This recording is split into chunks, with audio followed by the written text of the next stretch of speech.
Before I show you how to directly translate messages from WhatsApp to English, first make sure you have Gboard and Google Translate apps installed and set up on your phone. When you have a message you need to translate to English, long press on the message and copy it. Now tap on your reply message bar at the bottom of the screen.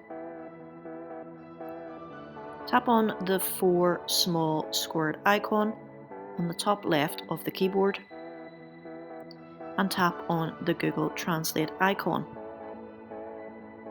In the search bar, paste your copied text into this. Also, make sure you have the correct language selected to translate to English. Here you can see another example. Follow the same instructions and make sure that you select the correct language, and that's basically it. I hope this video helps. Thank you for watching. Until next time, peace.